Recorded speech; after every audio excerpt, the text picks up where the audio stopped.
When I was in my mid-20s, I was working as a reporter and reporting on one of the wars that was happening when Russia invaded Chechnya. It was just on the other side of those mountains right there.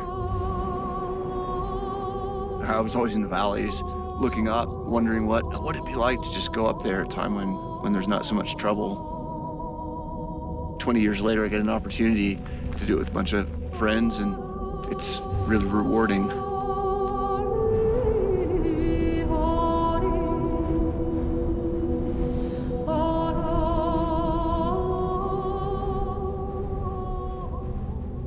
The former Soviet Republic of Georgia is located in the heart of the Caucasus Mountains at the nexus of Europe, Asia, and the Middle East. Due to its centralized location, it's had a rich and troubled history. While this often forgotten corner of the world would be new to most of the team, it would be a return journey for our older counterpart Brice, now the editor of Bike magazine.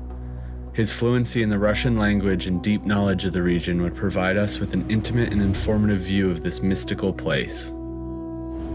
The rest of our team would consist of Ross Measures, a skilled photographer and writer from Canada, my childhood friend Sam Seward, who happens to be one of the most knowledgeable people I know when it comes to backcountry travel, and myself, Joey Schusler, an avid adventurer and filmmaker.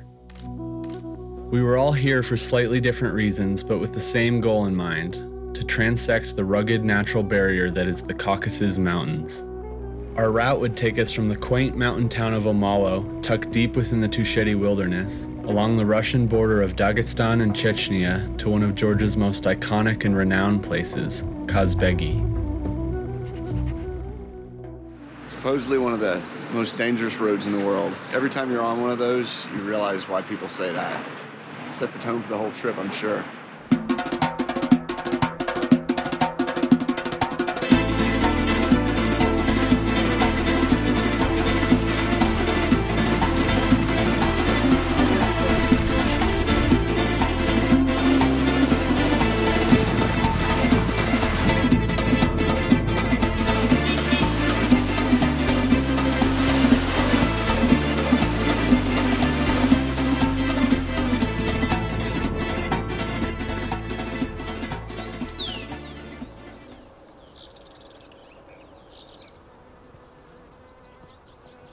It's a beautiful morning here in Omalo. We got a kid on Joey's bike ripping around. We got the legendary Lord of the Guest House laughing and having a good time with us. It's a super nice family. They're super generous. It's pretty awesome. The people in Georgia are wonderful people, and they're amazingly hospitable. They're globally renowned among people who've really traveled as being among the most hospitable people in the world. After a pleasant yet brief stay at the local guest house, we set off into the wild on ancient trading paths and agricultural trails. We would travel fully self-supported and completely under our own power for the next 10 days. This would be bikepacking and adventure at its finest. I guess you never really know what to expect, but that's part of the adventure. And if you live your life in fear all the time, you basically, fear is one of the main things that limits people from actually living. Look at where we are, man. It's so peaceful, like it is in most places in the mountains. All you hear is the shepherd's voices resonating throughout the whole valley.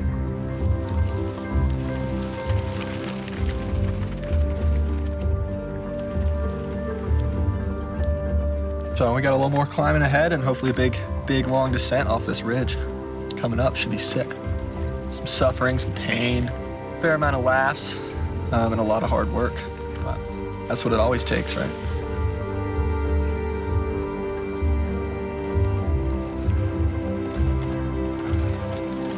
Probably 4,000 feet down to the valley floor, just non-stop switchbacks. Who knows if bikes have even ridden it. Dig those heels in. Yes! Dig it in. Slow down. Slow it down. Yes! Fuck. That was pretty fucking fun. He just went top to bottom in about 2 seconds.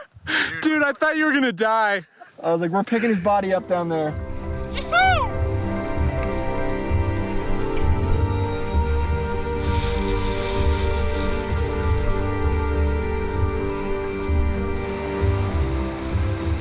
We're hoping we find a vehicle crossing or a bridge of some sort up ahead. The map says the trail crosses the river up ahead, but the map hasn't been quite on spot this whole trip, so we'll see what happens. You could tell it was going to be a big river, and without a bridge, it's almost certain we wouldn't have been able to cross it. Crisis averted, and on to the next crisis, because you know they're never ending on a trip like this. Next challenge is pushing on towards Atsunta Pass, which is kind of where the crux of the trip lies. Everyone we've talked to has pretty much doubted us. But we're gonna send it, we're gonna go for it. It's gonna be some snow. Slow and steady push through the snow. We'll get over that pass.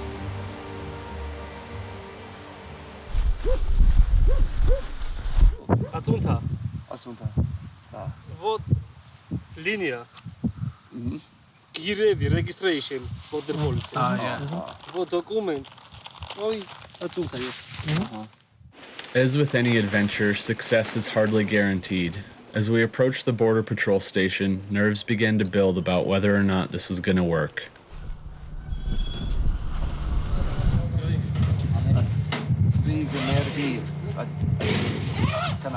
Сейчас удобнее собирается. Ну, надеемся, Atsunta. Там снег. Еще идет. Там лежит. It was awkward us standing up there and nothing was getting resolved. Nothing was getting resolved.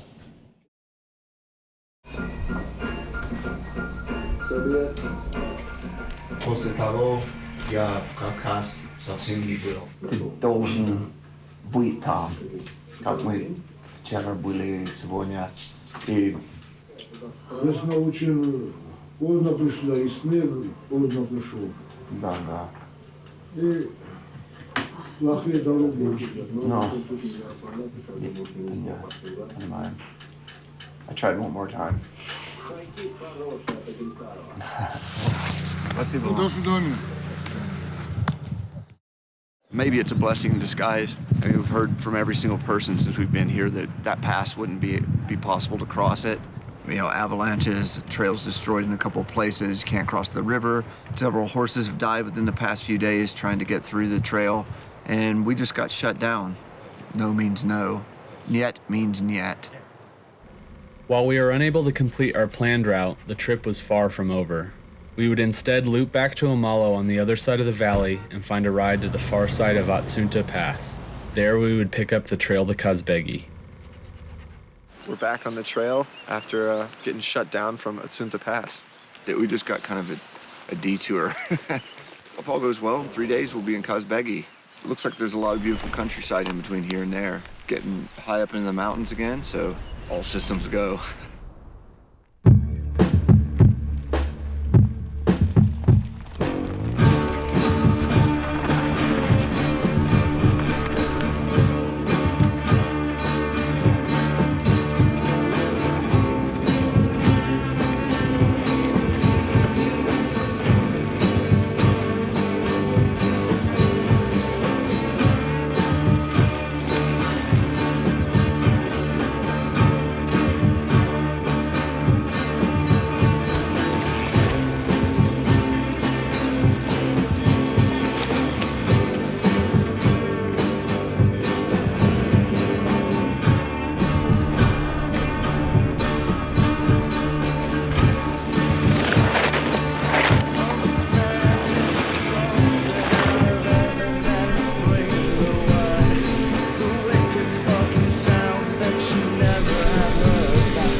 where we came from, all the way down the valley. Hiked all the way up here. You just gotta get up over that ridge. It's a gratifying feeling to break the back of it, you know? Just need to negotiate our way down this descent and we're home free to Kazbegi. Now we just gotta get down that.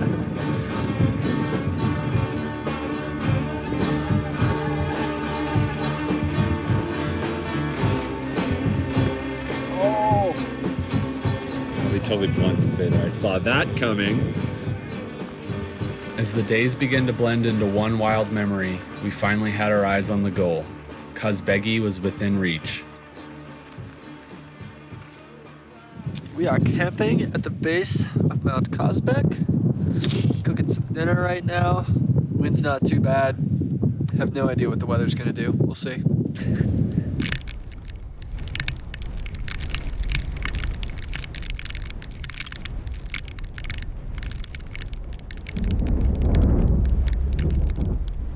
Joey said we should camp on the top of the ridge. So we're camped on top of the ridge and now we're paying for it with that. It's an experience, right? Yeah. Hey, how are you guys doing over there? Their tent's fucked, apparently.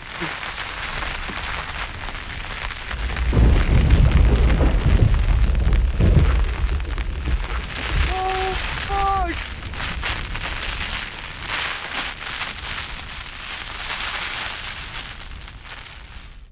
After getting battered all night, the storm subsided and we were treated with incredible conditions for our final day as we made the last push into Kazbegi.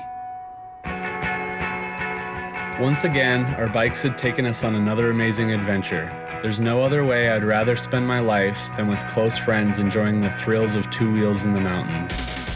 While we may not have achieved the exact route we had come for, the experience was exhilarating and rewarding all the same. Don't ask what the world needs. Ask what makes you come alive and go do it, because what the world needs is people who have come alive.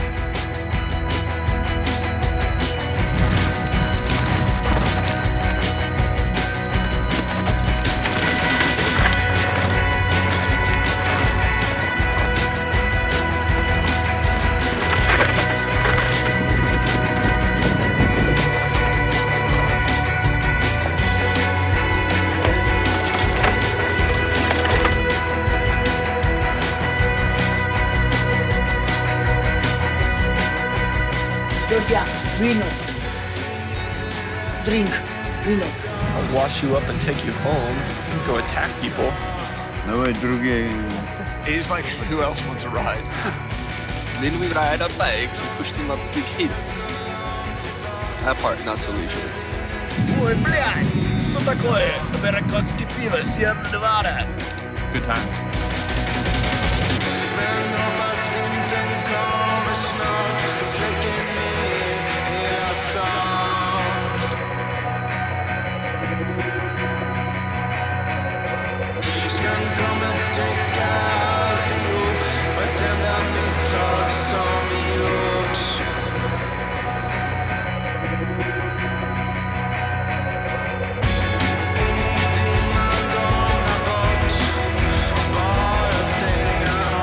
We could take them.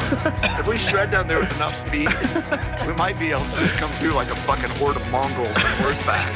Just fine. Take them all out.